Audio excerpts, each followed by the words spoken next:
জাতির পিতা Bangabandhu Sheikh Mujibur Rahman Pakistan film development corporation bill সংসদে উত্থাপন করেন। স্বাধীনতার পর সেটি এখন বিএফটিসি নামে পরিচিতি লাভ করে। 50-এর দশকে ঢাকায় চলচ্চিত্র নির্মাণের কোনো সুযোগ ছিল না। কোনো বাঙালিকে চলচ্চিত্র নির্মাণ করতে হলে তাকে সিনেমার নেগেটিভ নিয়ে যেতে হতো পশ্চিম পাকিস্তানে। এমন প্রেক্ষাপটে প্রাদেশিক সরকারের শিল্প, বাণিজ্য ও শ্রম মন্ত্রণালয়ের দায়িত্বে থাকা 37 বছরের একজন তরুণ জাতির পিতা বঙ্গবন্ধু শেখ মুজিবুর রহমান 1957 সালে 3রা April East Pakistan film development corporation bill সংসদে উত্থাপন করেন। পরে সর্বসম্মতিক্রমে বিলটি পাশ হয় এবং 1957 সাল থেকে 15 নং অ্যাক্ট অনুযায়ী বাংলাদেশ চলচ্চিত্র উন্নয়ন কর্পোরেশনের প্রতিষ্ঠা হয়।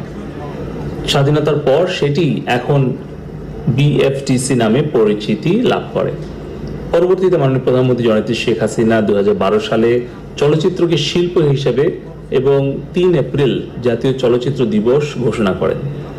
বাংলাদেশ আওয়ামী লীগ সবসময় শিল্প সংস্কৃতি বিকাশ সহায়তা করে এসছে এবং বাংলাদেশ আওয়ামী লীগের নেতৃত্বাধীন জননেত্রী শেখ হাসিনা সরকার চলচ্চিত্র শিল্পের মাধ্যমে তার বিকাশ ঘটানোর জন্য কাজ করে চলেছে। আমরা তথ্য যোগাযোগ প্রযুক্তি বিভাগের আওতায়, বাংলাদেশ হাইটেক পার্ক কর্তৃপক্ষের আওতায় আমরা ইতিমধ্যেই রাজশাহীতে হাইটেক পার্ক, যেটি বঙ্গবন্ধু হাইটেক পার্ক, সেখানে আমরা একটি অত্যাধুনিক সিনেমা থিয়েটার তৈরি করেছি। আমাদের আরও 12টি জায়গায় সিনেমা কমপ্লেক্স তৈরি করার পরিকল্পনা গ্রহণ করেছি এবং পাশাপাশি আমাদের অ্যানিমেশন চলচ্চিত্রের বিকাশের জন্য আমাদের মোবাইল অ্যাপস অ্যান্ড গেমিং প্রজেক্টের আওতায় আমরা মুজিব আমার পিতা বাংলাদেশের প্রথম ফুল লেন্থ অ্যানিমেশন ফিল্ম আমরা তৈরি করি।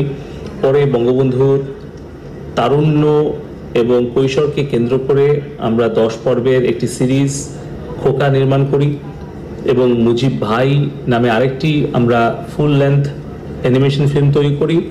আমরা বাংলাদেশের প্রথম 3D 25 মিনিটের অ্যানিমেশন ফিল্ম রাসেল ছোট্ট সোনা, সেটি আমরা তৈরি করেছি।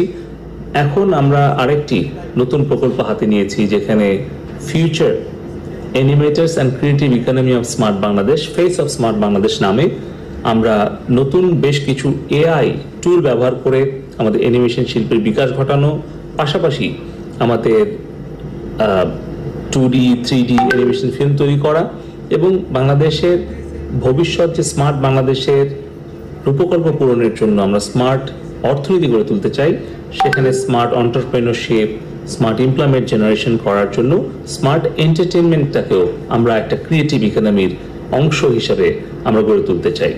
আমরা দৃঢ়ভাবে আশাবাদী যে আপনাদের এই সিনেমা সহ বিভিন্ন কন্টেন্ট 2041 সালের মাঝে স্মার্ট বাংলাদেশ বিনির্মাণে অগ্রগামী ভূমিকা পালন করবে। স্মার্ট নাগরিক তথা স্মার্ট সমাজ গঠনে আপনাদের এই গৃহীত উদ্যোগটি আইসিটি বিভাগ গৃহীত পদক্ষেপগুলোকে আরও শক্তিশালী করবে বলে আমরা বিশ্বাস করি।